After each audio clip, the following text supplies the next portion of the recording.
Welcome to New Game Plus, a retro gaming podcast where three guys spend 7 days playing one old game and then we talk about it. My name's Dustin.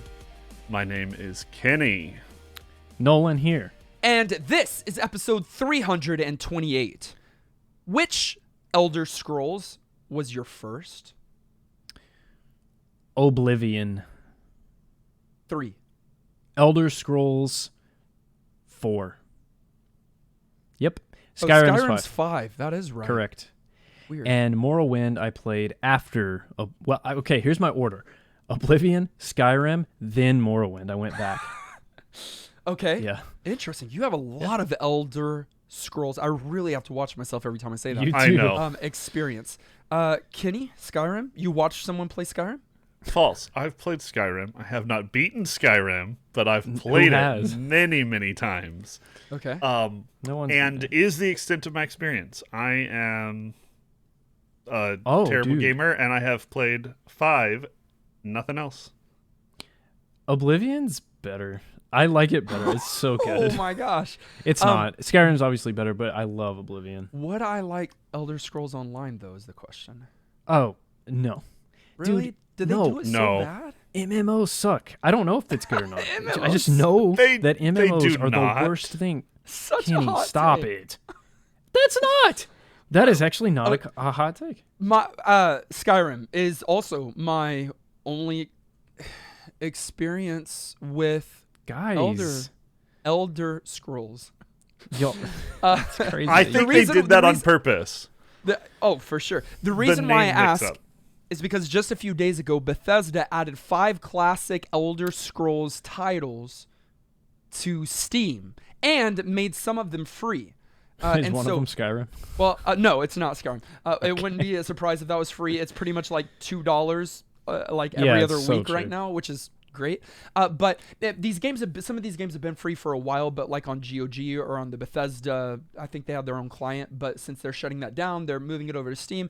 Right now, Arena, Elder Scrolls Arena, and Daggerfall. So games that none of us have played. You didn't play Daggerfall, right?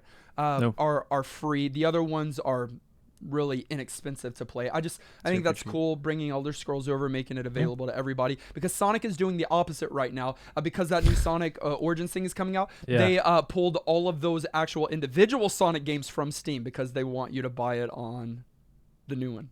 Insane. I mean, so that's annoying. what they do. I hate. Here's you should what play Oblivion. What? Here's what we Kenny need to will do. not. I will eventually. Here's what we need to do. Let me tell you. Here's what we need to do. We need to get together everybody. Just like all the people. That's already a bad idea. No, just get everybody together and just agree we're just going to be less annoying. That's all that'll I want. be hard for you, though. Oh, just everybody? Just everybody together, and everybody just says, I'm going to be way The less very annoying. best, like no one ever was. No, That'll be hard not for you, even that. Kenny. Your standards are too high. It's just obnoxious. Nolan has a good point. Kenny, are you going to lead the charge here? Like, you're not going to commit to that? Yeah. You won't show up to a meeting? A meeting? I will. No, I will be less annoying though. Kenny. I don't see watch it. me. Watch me. All right. Well, we'll give you this episode as a test run. If it works, then we'll call no everybody chance. together. Everybody. Speed up. But also, less annoying is not just silent. Less annoying is still a part of the world and conversation. I agree with that sentiment. Okay. I'm okay Dear with sir, silence. good sir. So, if you haven't played Arena or Daggerfall, they are both on Steam for free right now, as well as some of the other games, some of the ones that Nolan even mentioned. But only the first and second games are free, not the third. Unfortunately, that one got axed. Like in our Retro Game of the Week, Golden Axe 3. Overview. Golden Axe 3 is a side-to-side style brawling beat-em-up kind of game that is developed and published by Sega for the Mega Drive. Came out in 1993 and is actually the 1993 version of the game is actually the rarest disc that we'll ever find. Why? At least the U.S. release. Because it wasn't released officially in the U.S. Not good. A weird way to say that. It came over on the online subscription in '93. The Sega Channel. The Sega Channel. It was cable. It wasn't online. We've never talked about Sega Channel, and it's the weirdest thing, really, on our show. We mentioned it. Because I'm obsessed with it. Okay, we haven't talked about it. Fine. Okay, what is y'all are correct. Nice. Sega Channel. Sega Channel is it was basically a cable subscription for video game content. That's so good, so early. Back in the day. If we're being real, it's streaming. It's video games streaming in your home in the 90s. What? We don't need to derail our episode just to talk about Sega Channel, but way ahead of its time, and a crazy good idea, and so hard to actually pull off. Google tried, and Google is Google. They tried to do a games as a subscription, internet service, and couldn't pull it off. What? I don't think it was very successful. Right. I don't think they pulled it off either. That's not what I'm giving them credit for. I stand by my statement the last time we talked about this. Sega at that time was more innovative than Nintendo. Right. That's some Nintendo innovation kind of stuff. No one's done this before. Let's try it. If we fail and make a cardboard box, then at least we've tried. But Labo. But dude, also they had Sega Channel. They were like, here's an add-on for your Genesis, and it plays compact disc. Here's another add-on to make it a tank. Plays 32X games. It was just this modular mindset, and Sega was awesome. I love Sega in the 90s. They were so weird. It was pretty great. They were trying to do all sorts of things, including releasing a third title in the Golden Axe series that, depending on who you ask, does or does not have the same protagonist as earlier in the Golden Axe series. So the official names of these characters are different in the Japanese translation. However, if you played them on the Sega Channel back in the day, your main guy and girl, like Speedo McGee and Red Bikini Xena, have the names of the characters from earlier in the series. But you've got to go back to source material if you want actual, the core story, and so it's not the return of Axe Battler and Tyrus Flare. Yeah, I agree, and they got their own names. So you've got a giant guy named Proud, which is a weird and terrible name. You've got a panther character named Kronos, who is kind of exactly that's exactly who he is. Nolan nailed it. And then you've got Kane Grinder and Sarah Byrne as your two sort of Conan the Barbarian style warriors. And Deja Vu, we've played the first game on the podcast. We did. I don't remember it well. I remember being excited for it, but I don't remember much about it. But similar kind of game. And this one, evolution in that same series, you're playing these characters, normal stuff happens. Prince of Darkness steals the golden axe and puts an evil curse on everybody. You got to go around, lift the curse, save the day, kill the Prince of Darkness. And that's Golden Axe 3. Fantasy is not the common trope for beat 'em ups, yeah? Yeah, and is this not just a hack and slash? Kind of. I mean, what's a hack and slash? A beat 'em up with a sword? I mean, or an axe? Or an axe. I mean, I don't know. Kind of. It does feel more beat 'em uppy to me in the way that they have you progress and stuff, but Golden Axe has always been intriguing to me because it's not back alley Streets of Rage gangbanger kind of theme. It's high fantasy, like you said, Conan-esque, and I like that about this game. It's high fantasy, all right. The first one we played early on the podcast, and I didn't go back and listen to it like Nolan, but if I'm correct, it did get New Game Plus status, but Kenny was the only dissenter. It did not appease you. Really? Kenny, you're shocked by that, huh? I knew you wouldn't stand by that. Isn't that interesting? Very, very interesting. We'll have to see if that remains true for this treacle. Gameplay. Gilius Thunderhead returns. Kind of. Not really. Hi, bud. It's him. The That was dwarf from Kenny's- the first game. That was Kenny's boy. That was Kenny's boy, but look at him. I love him. Best He is character. back. He's And- not playable. But by name, he's the only named character from the first game that has returned, and Good he choice. is giving the mission. He's calling these new warriors to their mission. He's leading the party, but alas, you shouldn't have to use both of those. He is not playable. He's retired. How did that As he make you should feel, be. Kenny? I was really, really bummed by that fact. Literally the only thing I was hyped about, not the only thing, but the main thing I was hyped about in going back to this series was getting to play my little dwarf man. I do Nope. love that character in the first game. It's awesome that they put him in. So, Kenny, you did the first play, and I'm trying to recall who you started with. Did you start with the Giant? You started did. with Proud. Yep. And Nolan, let me tap into my mind. You'll had be right. All You the know. Well, I don't know if I will be. You know. Nolan, did you start with Kronos, the Black No. Panther? No. Okay, then you started with the girl? Yeah, he started Sarah with the Byrne. girl, for Okay. sure. By the way, Kane Grinder and Sarah Byrne both sound like STDs, but I started with Yeah. Kronos, the Black Panther. I don't know if you would have been able to guess that. So Sarah we Byrne. all started with different people. Are we them, is my question. I'm an STD named Yes. Sarah Byrne.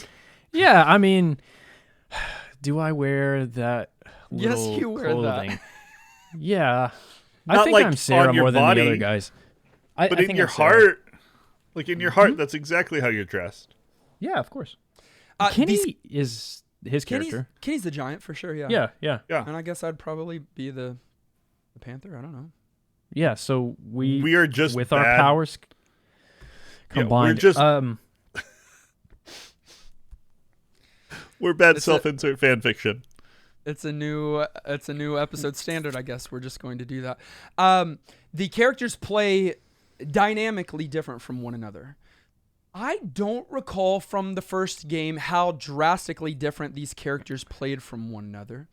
And even in a Somewhat. lot of beat 'em ups, like I'll even go to the Ninja Turtles beat 'em ups, which that's just an easy reference.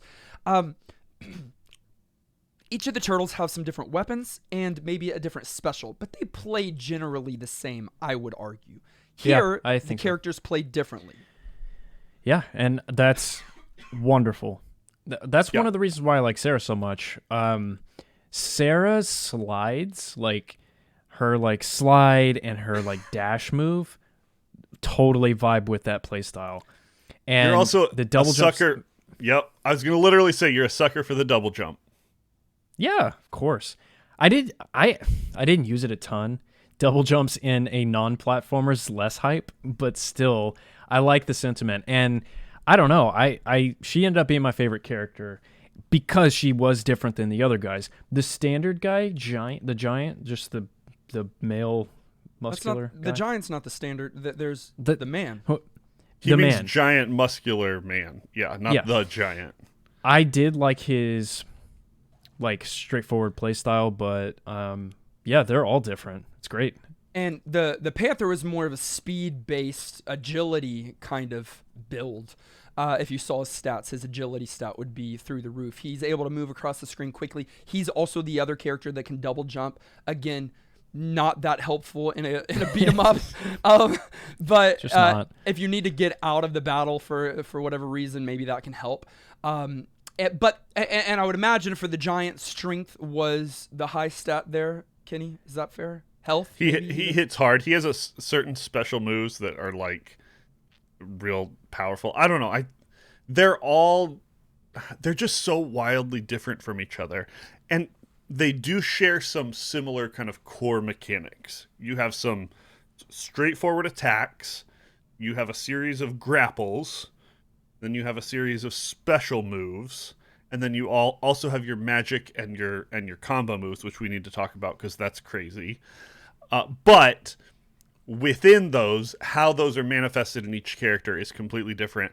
And quite a bit goes into all of those moves, because this game, as much as it's a beat 'em up, almost has elements of like a fighting game. Not actually, but a little bit, because some of your moves you're only getting if you're like chaining them off of other moves, and you're doing specific button inputs. It may just be a like press a direction while you hit another button kind of thing, but it leans towards you need to learn these moves if you're going to maximize your character. You can't just run around using your default move, or you're going to do pretty poorly. Yes, Trust I me. agree. Huge arcade feel overall. Like, just, it feels like an arcade game. Credits to as continues, the look, of course, but yeah, the controls were very tight, like Street Fighter, in that if you need to hit A and B for a button combo, it's pretty strict. Like, I almost wanted to do a claw grip to like hit them like an arcade button. Like, it's kind of strict in the inputs, which did feel very much like a fighting game. I almost got my fight stick out to play it, because it's just, and this is not a negative thing, by the way. Like, I actually enjoyed that aspect of it, because it's more dynamic than, just D-pad and then like Turtles, which is still a great game, but it's just mostly just like spamming a combo button or just an attack button. But here you kind of get to think about like how you want to chain attacks and like handle certain enemy types. It's good.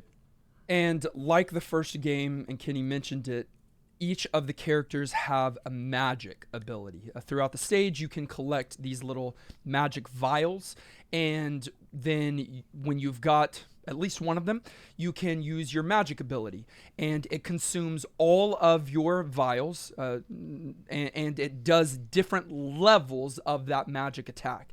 And it is a magic attack that pauses the action of the game and takes a good, it feels like 10 seconds, probably more like 5 to 8. But it takes a good amount of time while the screen is frozen and something happens. With Kronos, I think it rained or misted. If you had a lot of vials, there was lightning bolts that was associated with that. But it consumes the vials and does massive damage to every enemy on the playing field. Screen clear, yeah. Pretty what much. What did the ones that y'all had look like? So the giant was rocks, boulders. Yeah, they're all basically elemental.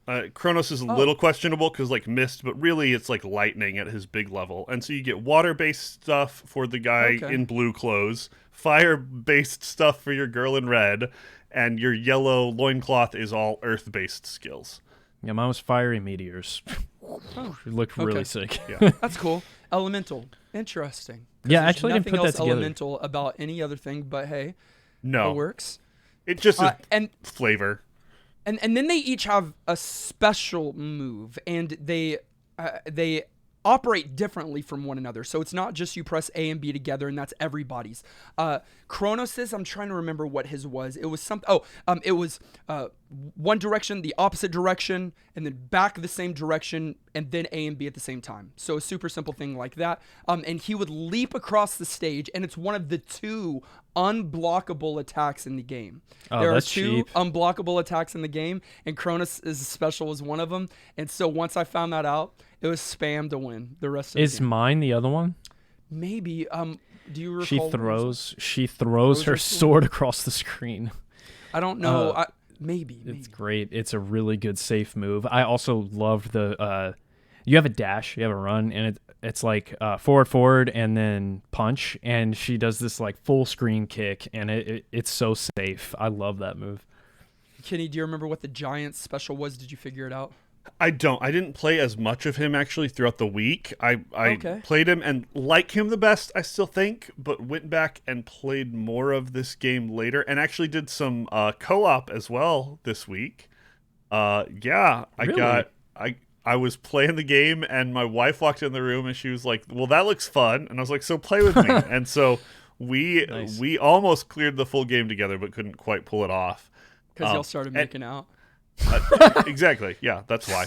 And so for that playthrough, I played Kane Grinder, and so he's got some interesting moves, including a really strong move where he like jumps, but then like hits with his sword, but then also he does a jump where he like stabs the sword under him. I don't know, pretty strong stuff.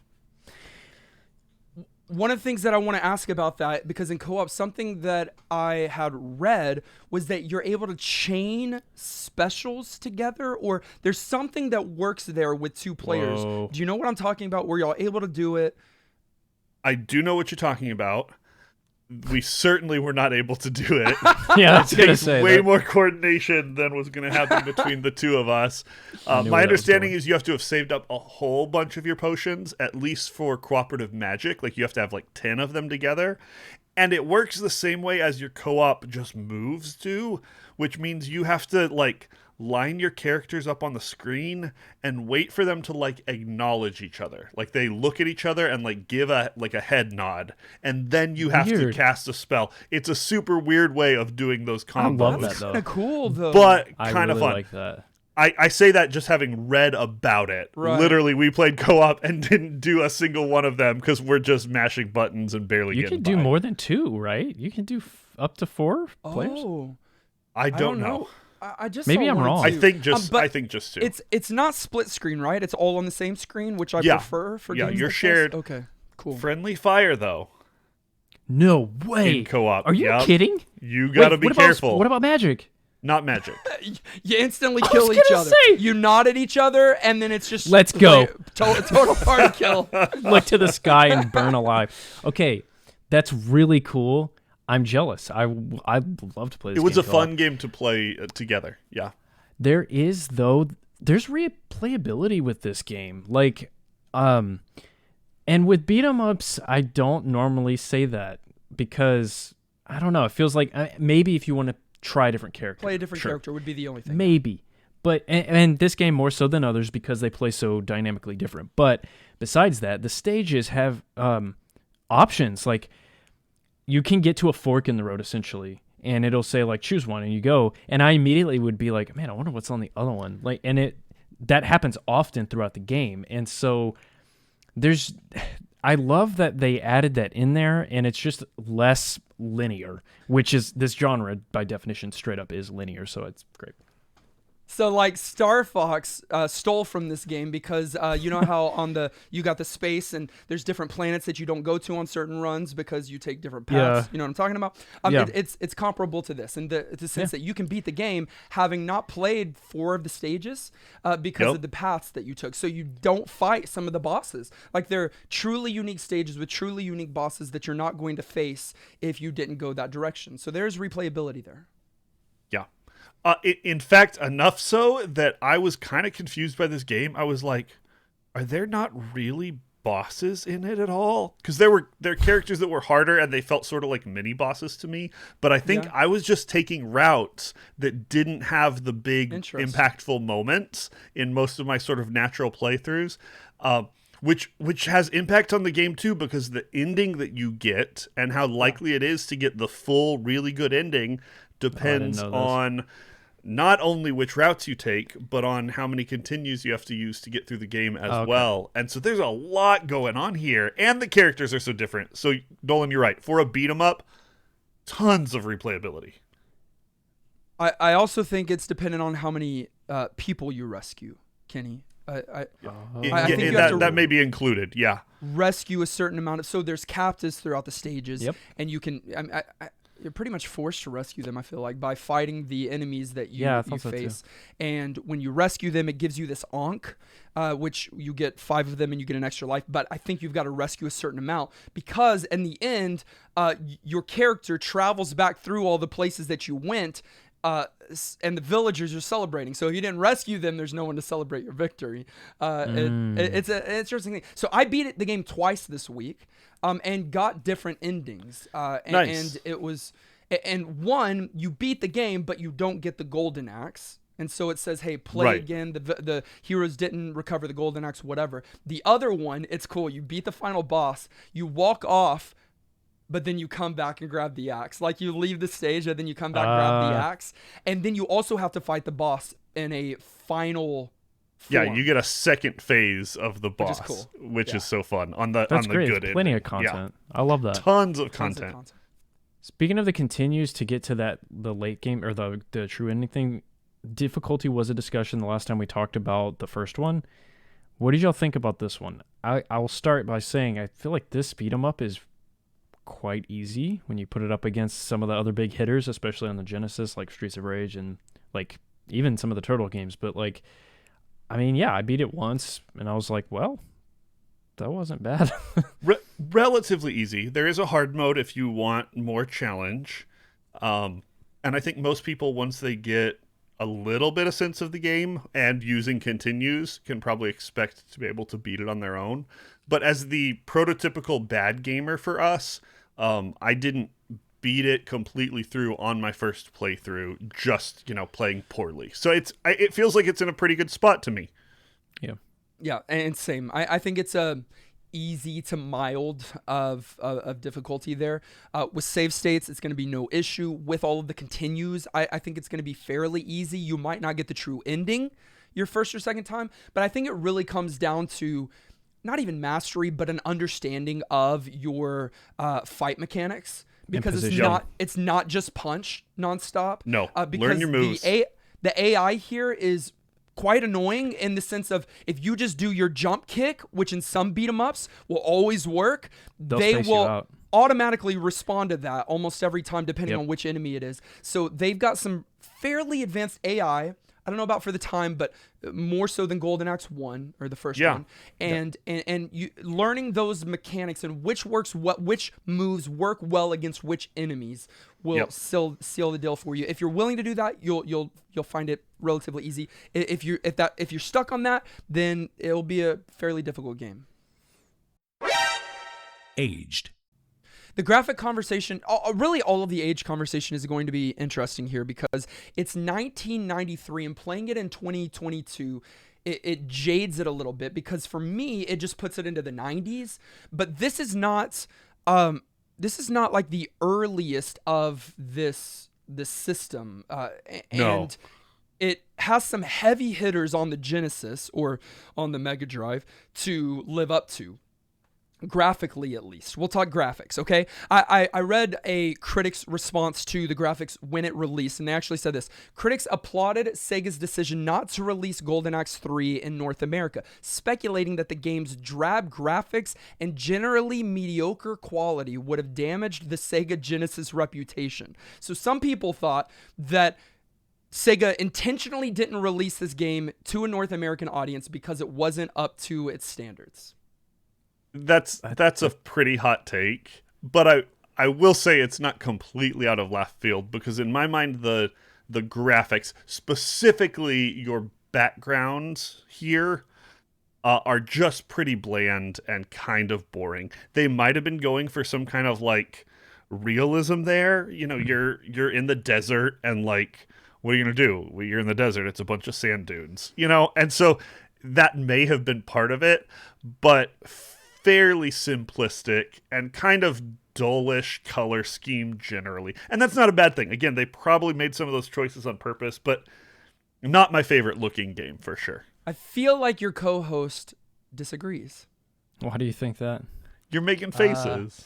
Just the look on your face. Yeah, I think that thing you read is crazy. It's a weird thing. It's a weird thing to say.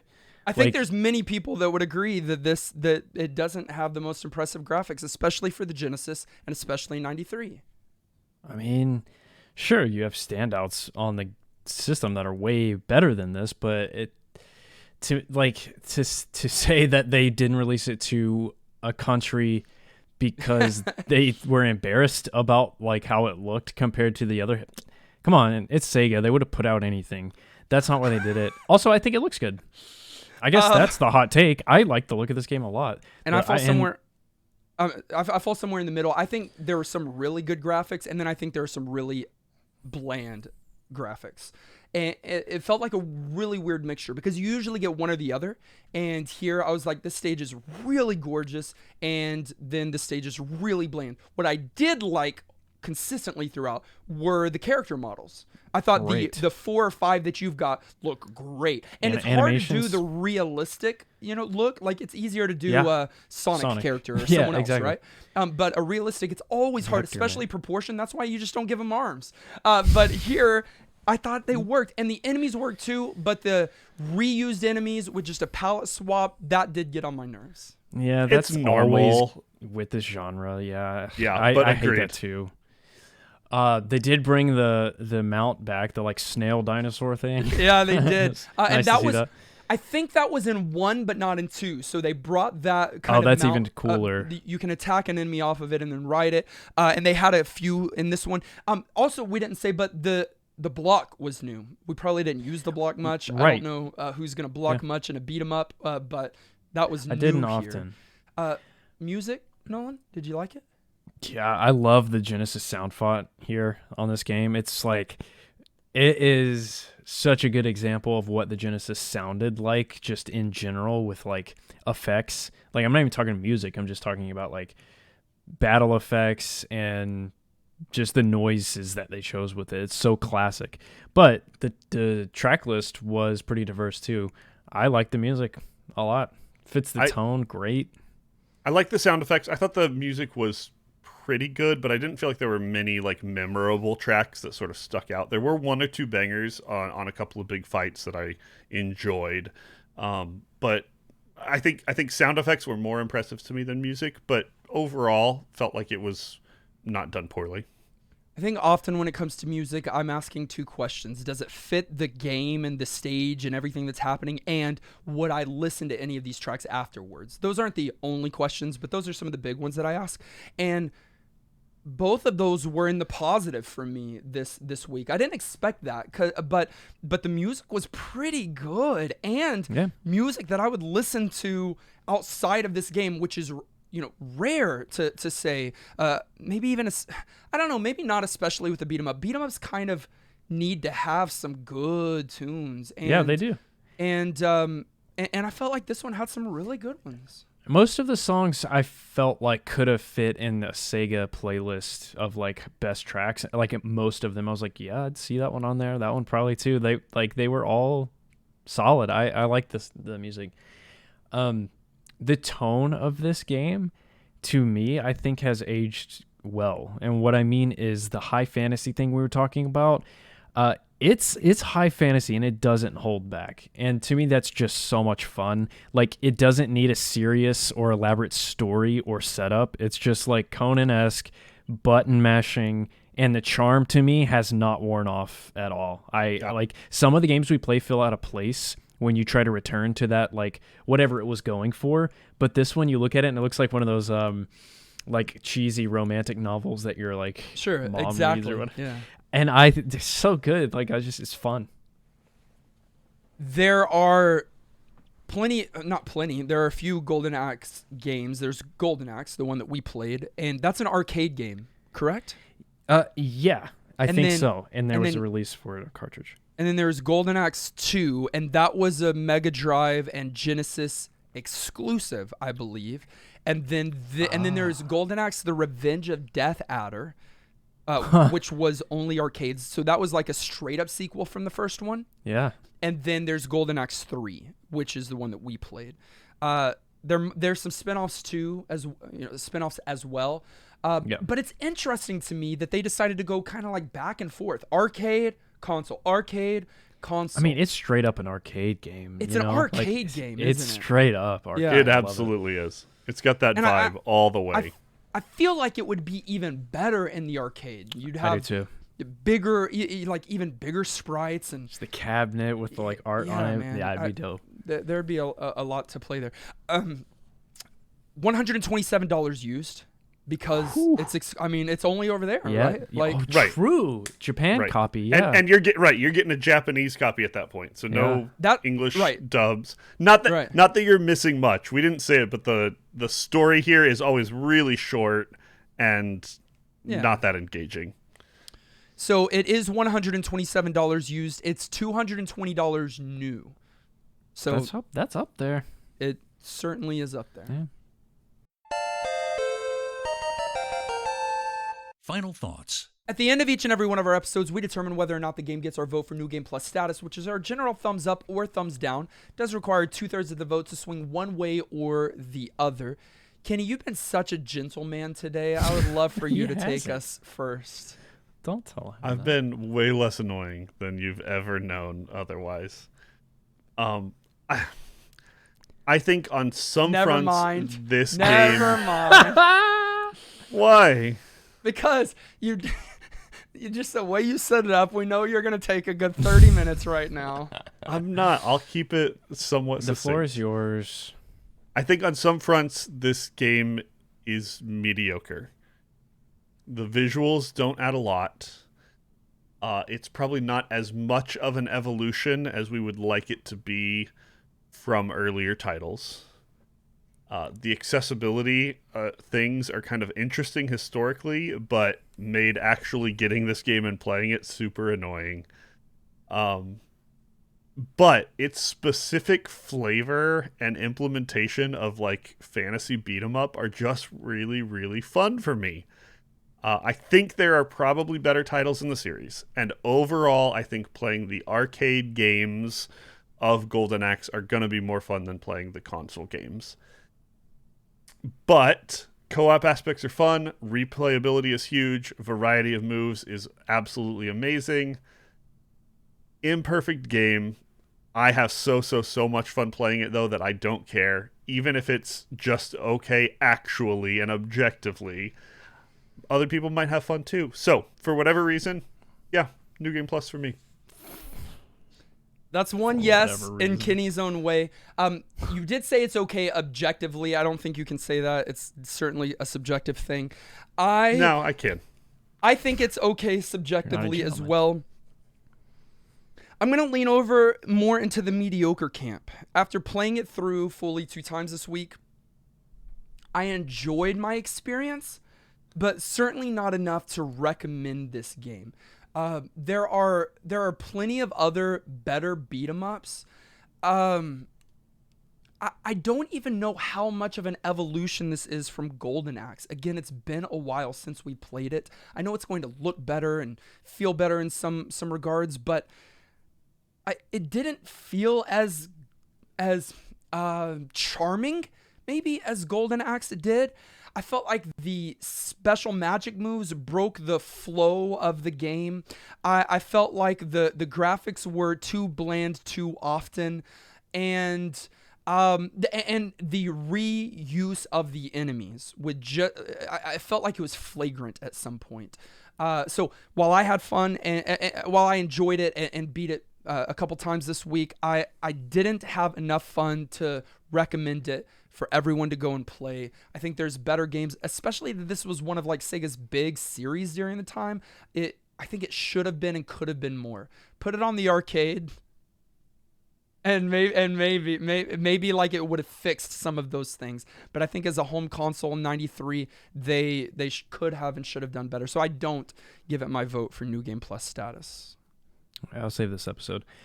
When I said it was like an arcade game, I meant like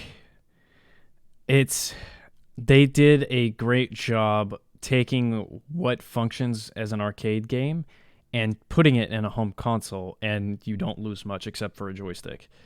Like, it still plays just like an arcade. You don't need to putting it in an arcade's not going to do anything. It's already the game. And to me, that's great. And the game is great. It's just so fun. Like, every time I sat down to return to it this week, I was just happy. Like, it's one of those games that you can do little bite-sized sessions and love every second and then go back to it later. It's cool that they did have some sort of release in the States at the time, even though it was through a wonky like experiment. I would have hated to miss it though back in the day because of that. So physical release would have been better, but this game to me is Golden Axe, but just improved. And I don't think that which should just speak to how perfect that first game was. Like, they just nailed it, and this is just better looking and plays a little better. I think maybe overall feels a little more like I don't know, like you have more control or something, but I'd have to go back and play the first one. Still, I'd recommend this game. I think it's fun. And you give it your vote? Yeah. Which means Golden Axe 3 is New Game Plus certified. But what did you think? We had 435 votes on YouTube. 46% said yes, it's worth playing today. 10% said no. And 44% have never played it before. Well, guess more what? More love than I would have guessed. More hate than I would have guessed. We had many of you that played along and wrote in this week. Going to read a few of those thoughts right now, starting with our dear we have a dear? editor. We have a deer. Flumbus said Golden Axe, more like Brown Axe, because this game... Why? This game was one of the blandest color palettes of any Mega Drive game I've ever played. The character movesets are nicely expanded from the original game, but controlling those moves feels stiff and inconsistent. I realized early on in my playthrough that I was able to throw my sword for a long-range attack, but then couldn't for the life of me figure out how to do it again. At least you're able to block incoming attacks now, but trying to do so during the heat of the battle without accidentally turning your character away from the enemy you're defending against is an exercise in frustration. Branching pathways are a nice inclusion, but can't help the lack of enemy variety on display, and even the rideable creatures, a fun highlight from the original, feel slow, repetitive, and boring to use, barely offering any advantage over standard combat. I'll agree with that. Foot. This sequel feels like a worst of all worlds in that it retains most of the original flaws, but not enough of the charm to make it worth revisiting. I'd say at least they tried, but Sega had given us Streets of Rage 2 on the same console by now, so did they really? Even putting all of that aside, no playable dwarf, inexcusable, no He's NGP. in the games, though. All right. I need to revisit the first one. Apparently, it's better. No, that's a good argument. I should change my answer. It's not Brown Axe. No, I should change my no answer. Dwarf, no dwarf, no NGP. Is it too late to change my answer? He convinced me.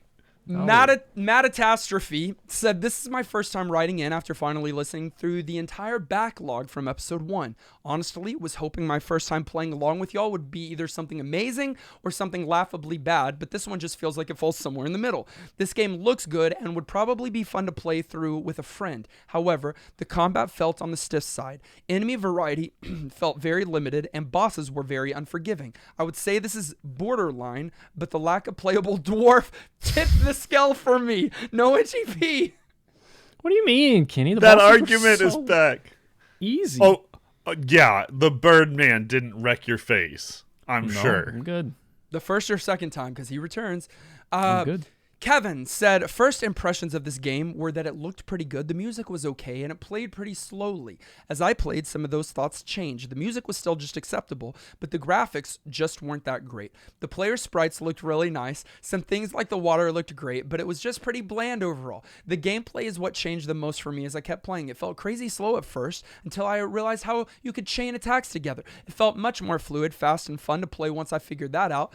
I'm glad that I'm the one reading, by the way, because I've got the strong voice right now, guys. Keep going. The different characters played differently enough to warrant being different, so it was enjoyable to try each one. I'm actually not sure which I prefer. That seems like a good sign that they're all decent at their own thing. I went into the game expecting to poop all over it because it didn't compare to SOR.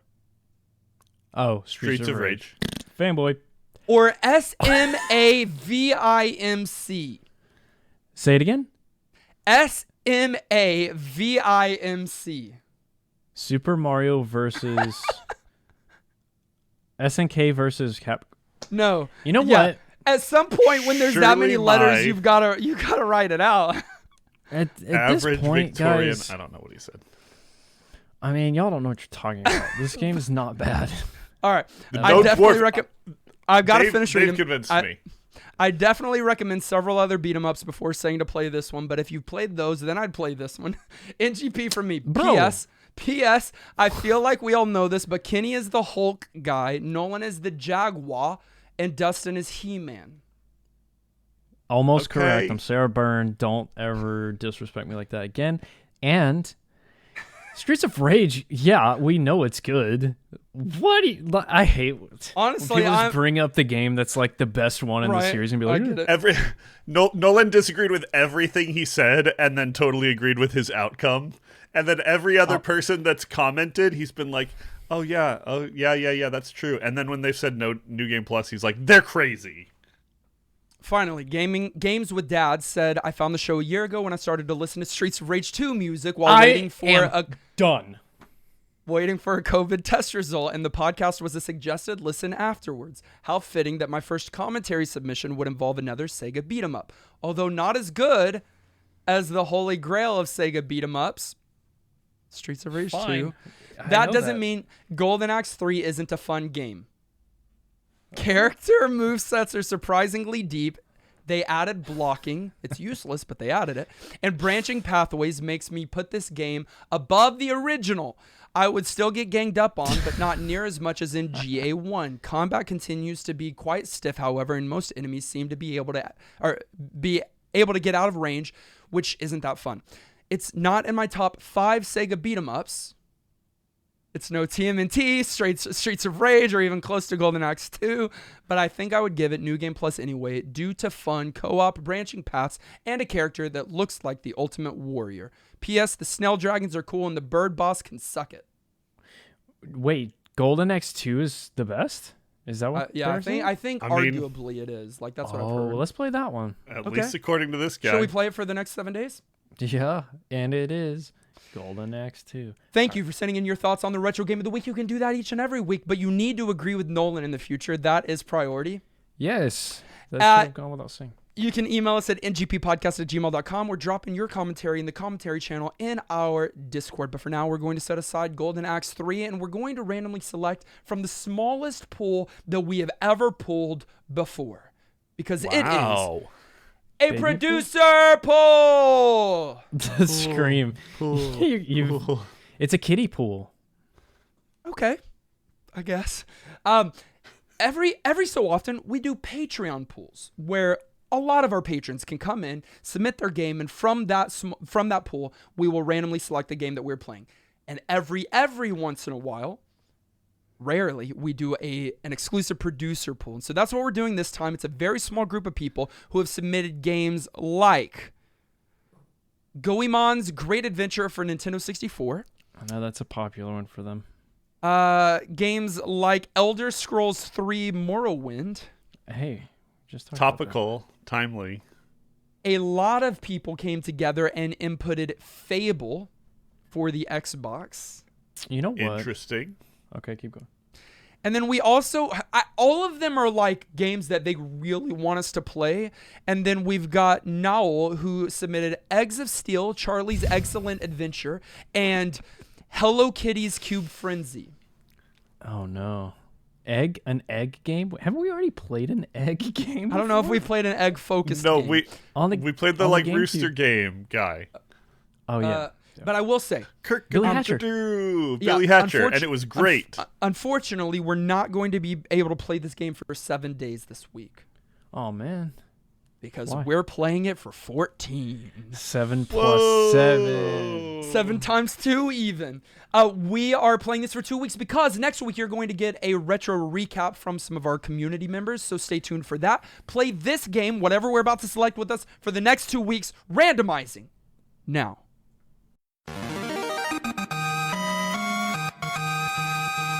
We are going to be playing a game. That's hype. Whoa. Oh, yeah, guys. Finally. All right. This game came out on the Super Nintendo in 1995. Let's go. Okay. It is a J.R. It's a J. Peach. Yeah, I'm with Kenny. I just played one. Freaking Lunar. Oh, my goodness. The Downer Boys. Okay, it was published by Taito. Oh, I'm back on board. Poe? And developed by Neverland. Never hide. Wait, maybe I have. This is a sequel, Neverland. I believe. I would assume it's a Good, sequel. Yeah, it's the second title. Not a in the trequel? series. It's not a trequel or an unucle. Quad. This game was submitted by our producers Marlian, Garlisle, and Shauna, and the game that we'll be playing for the next 14 days is called Lufia 2: Rise of the Sinistrals. I've seen this often, and yeah, people really love it. Though, starting with the second in the series, what is it? What? That is tough, but maybe it's a Final Fantasy kind of thing where it doesn't matter. Maybe. Yeah, maybe. The reason why I just got an O face is because in 2010, Square Enix released a reimagining of this game or the original game. I don't know. One of them. And so that was interesting to me because Square Enix, that's Final Fantasy. Yeah, of course. If we've got one type of game to get the second week edition on, it might as well be an RPG. And so that worked out. That's true. Might as well. And we're going to make at least 3 people happy. So find it. Not necessarily us, the 3 producers. So find a copy of Lufia 2 for the Super Nintendo and play it along with us this week. Rufia 2. Discord.gg/newgameplus is where you can find our Discord server. While you're there, you can hang out with folks who support our podcast. They do that through patreon.com and get access to really, really, really cool perks like producer pools. So you want to be a part of all of that goodness, up on patreon.com, support New Game Plus at whatever level you're comfortable with. We want to say a big thank you to our newest set of patrons who joined their support this week for the first time.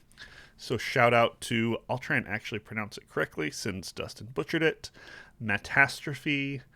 Shout out to TH Spurs Fan 502. And big thanks to Ace of Pain for joining us as a new patron. And as always, humongous thanks to our growing list of producers: Amarlian, Antonin, Ben, Brunt, Carrie, Captain Protein, Dan, D.H. Bowser, Francesca, Gimbin, Joey, Jordan, J. Robert, Justin, Clint, Nick, Nat, Corey, Maximum, Mr. Lattes, Nawal, Sagen, Secret Duck of Evermore, Shauna Thomas, Unbedevable, William, and Zion. And, of course, to our producer-level supporter, our director-level supporters, Heyo, Bro Jim, and Garlisle. You guys do too much, and we love it. Thanks so much. You can find us on our social media: Facebook, Twitter, Twitch, TikTok. I said TikTok. TikTok and YouTube. Links are in the show notes. Listen directly on any podcast provider of your choice. Make sure you subscribe so that you are the first to get new NGP episodes. And while you're at it, please leave a kind rating and review. Our video episode was edited by our friend Dylan. Our audio episode was edited and produced by our good friend Dan Willett. Join us next week as we play Lufia 2, Rise of the Sinistrals. Until then, I'm still Sarah Itchin Burns. I am the least annoying I've ever been. Come join me. Not true. And this has been New Game Plus.